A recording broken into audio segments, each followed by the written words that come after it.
Voisinage et approximation. Soit un nombre réel x, ou de manière équivalente, un point quelconque sur la droite de représentation des nombres. Un voisinage de x est un petit segment autour de x. Par exemple, x moins epsilon, x plus epsilon, où epsilon est un petit nombre. Alors évidemment, une telle définition, d'un point de vue mathématique, est vague. Mais l'idée sous-jacente est claire. Par exemple, voici la droite de représentation des nombres, sur laquelle j'ai noté les nombres entiers, 0, 1, 2, et même relatifs, moins 1, moins 2, etc. Et j'ai pris un nombre réel quelconque. Ici, j'ai pris x égale 1,3 et un epsilon petit, 0,1. Eh bien, le segment 1,2, 1,4 est un voisinage de 1,3. Les débordements à gauche et à droite n'ont pas besoin d'être égaux. X moins epsilon, x plus eta, où epsilon et eta sont petits, est aussi un voisinage de x. Et ici, j'ai pris un voisinage ouvert, car on l'apprendra plus tard, c'est plutôt l'usage en mathématiques de regarder des voisinages ouverts autour de nombres donnés. Une approximation de x, c'est un nombre proche de x, c'est-à-dire, si l'on préfère, dans un voisinage de x. Par exemple, 3,162 est une approximation de racine de 10, car 3,16 est inférieur ou égal à racine de 10 est inférieur ou égal à 3,17.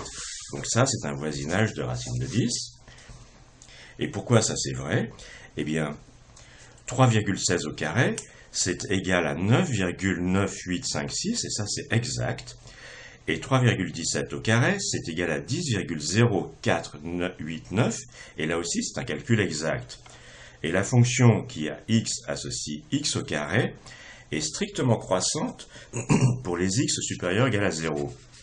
Ça veut dire que si on a 2 x1, x2 positifs, il peut être égal à 0, positif avec x1 inférieur à x2, alors f de x1 est strictement inférieur à f de x2. C'est un petit exercice facile à démontrer. Parlons maintenant de ce qu'on appelle la précision d'une approximation. Alors, soit un nombre x et une approximation x1. Eh bien, si la valeur absolue de x moins x1 est inférieure ou égale à epsilon, ça veut dire que la distance entre x et x1 est inférieure ou égale à epsilon, on dit que x1 est une approximation de x à epsilon près. Par exemple, 3,16 est une approximation de racine de 10 à 1 centième près, parce que la distance entre 3,16 et racine de 10 est inférieure ou égale à 1 centième. 3,17 aussi, 3,165 aussi, même si la précision est encore meilleure, mais c'est au moins une approximation au centième. Alors voici une propriété simple. Si x1 approxime x à epsilon près, et si y1 approxime y à eta près, alors x1 plus y1 approxime x plus y à epsilon plus eta près. C'est quelque chose de géométriquement élémentaire, c'est-à-dire que x1 plus y1 ne peut pas être plus éloigné de x plus y que la distance epsilon plus eta, c'est le maximum. Alors on peut penser que tout cela consiste à couper les cheveux en 4, mais en fait, on appelle ça aussi parfois de l'epsilonite. Mais il faut noter qu'avec les calculettes et les ordinateurs, on travaille le plus souvent avec des approximations, on l'oublie d'ailleurs trop souvent.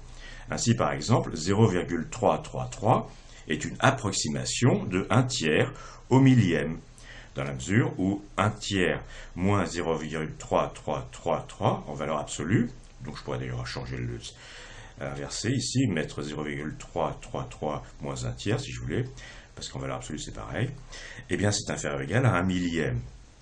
Donc il s'agit d'une approximation au millième.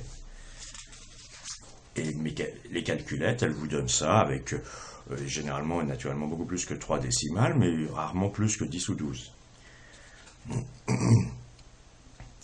Alors regardons quelques exemples d'approximation. On se rappelle que si A en valeur absolue est inférieur à 1, c'est-à-dire si A est compris entre moins 1 et 1 strictement, eh bien 1 sur 1 moins A, est égal à 1 plus A2 plus A3 plus etc.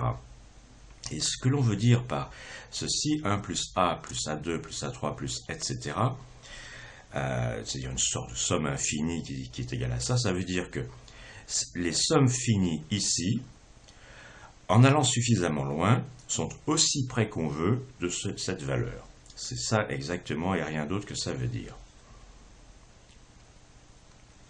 Par ailleurs, si on ne veut pas travailler avec une série infinie, on a l'identité exacte suivante pour A différent de 1. 1 sur 1 moins A est égal à 1 plus A2 sur 1 moins A.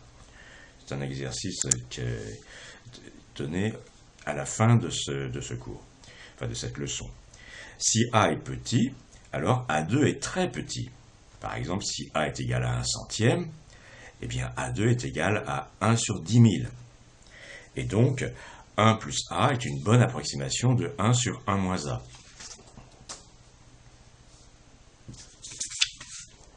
Alors, on va regarder un exemple précis. Prenons un exemple où valeur absolue de A est inférieure ou égale à 1 dixième. On va d'ailleurs prendre un vingtième.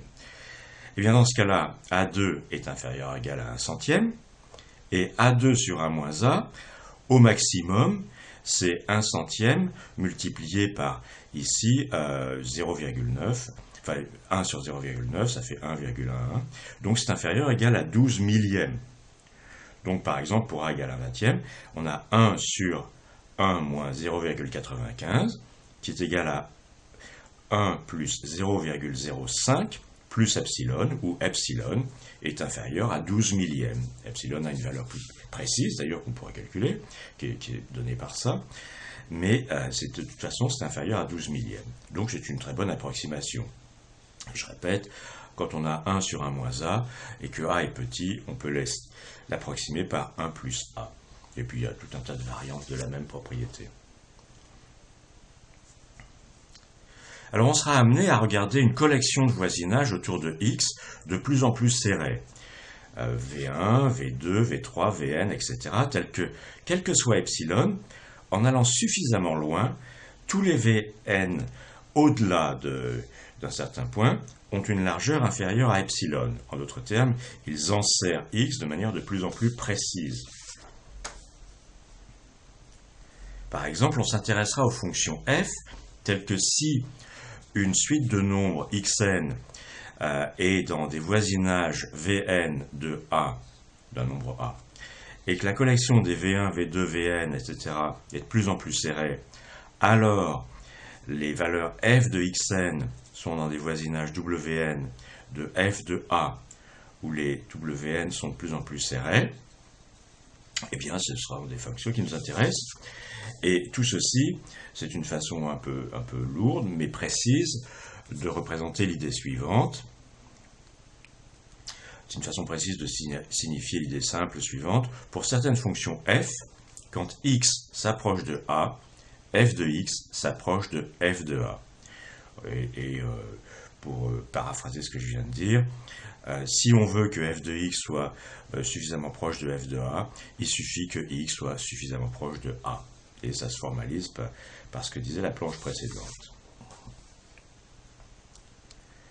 Alors, c'est le cas de toutes les fonctions qu'on a rencontrées jusqu'à présent. Par exemple, x donne 2x plus 3, c'est une fonction qui a cette propriété. X donne x au carré, c'est une fonction qui a cette propriété. Mais on en rencontrera d'autres, de fonctions naturelles, parce qu'on peut aussi en fabriquer, où ce n'est pas le cas partout. Par exemple, on regardera x donne sinus de 1 sur x. Eh bien, au point x égale 0, bon, enfin, c'est pas défini, mais en tout cas, quand x se rapproche de 0, ceci se rapproche de rien du tout, ça continue à osciller comme ceci de manière plus en plus serrée.